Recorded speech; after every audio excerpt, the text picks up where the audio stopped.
बार की बात है। सलमान अपने अब्बू जान के साथ सुबह सुबह मस्जिद से वापस आ रहा था।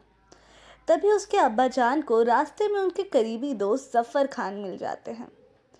जफ़र खान बहुत परेशान होता है और सलमान के अब्बा को कुछ बताता है और उनके अब्बा जान को उसी वक्त उनके साथ जाना पड़ता है। तब सलमान के अब्बू सलमान को घर का रास्ता बताते हैं और कहते हैं कि तू सीधा घर पहुँचियो। सलमान अभी सिर्फ 9 साल का था और उसका घर मस्जिद से काफ़ी दूर था। वो घर से मस्जिद अपने अब्बा जान के साथ ही आया करता था, इसलिए उसे घर से मस्जिद और मस्जिद से घर तक का रास्ता याद नहीं था। सलमान फिर अपने अब्बा जान के बताए रास्ते पे चल पड़ता है। मस्जिद के बाद बाज़ार आता है। बाज़ार ख़त्म होते ही एक जंगल आता है। जंगल में आगे बढ़ते बढ़ते सलमान अचानक से रुक जाता है और देखता है कि उसके सामने 3 रास्ते होते हैं।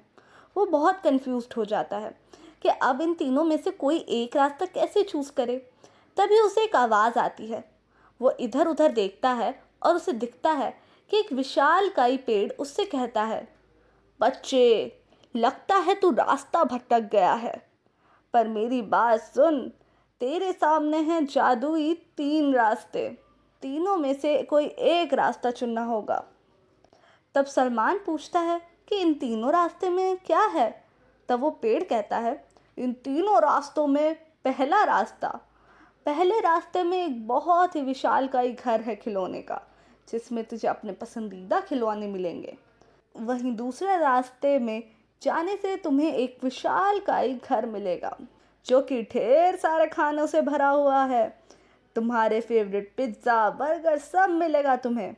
ये सुनकर सलमान खुश हो जाता है और पूछता है, तीसरे रास्ते में क्या है।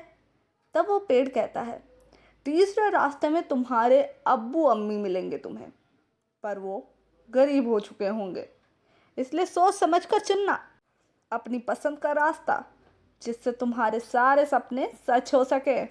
और एक बात, अगर तुम इन तीनों में से कोई एक रास्ता नहीं चुनोगे तो तुम यहाँ से वापस नहीं जा पाओगे, और इसीलिए सोच समझ के चुनना, और जिस रास्ते पे चलोगे उसी रास्ते पे तुम्हारी पूरी ज़िंदगी बीतेगी। ये सुन सलमान सोच में पड़ जाता है और आखिर में वो तीसरा रास्ता चुनता है, अपने अम्मी अबू के पास जाने का। तब उस रास्ते में उसे काफ़ी तकलीफ़ों का सामना करना पड़ता है।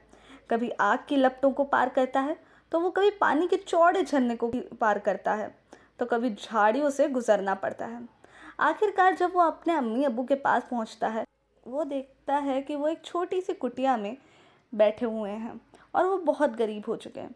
तभी एक चमत्कारी रोशनी उनके घर में पड़ती है और उस पेड़ की फिर से आवाज़ आती है। तब सलमान देखता है कि वो पेड़ उससे कहता है, मैं एक जादुई पेड़ हूँ, और सलमान, जो कि तुम जैसे मासूम बच्चों को इन तीनों रास्तों की परीक्षा देता हूँ। तुम बच्चे सही रास्ता कैसे चुनोगे, और तुम जैसे कई बच्चे अपने माँ बाप से बढ़कर खिलौने और खाने का रास्ता चुनते हैं।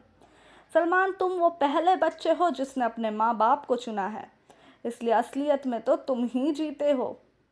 ये कहने के बाद वो पेड़ वहाँ से गायब हो जाता है और रोशनी से सलमान का घर एक बहुत ही बड़ा महल बन जाता है और उसके पास ढेर सारे खिलौने और उसके पसंदीदा चीज़ों खाने में मिल जाती हैं।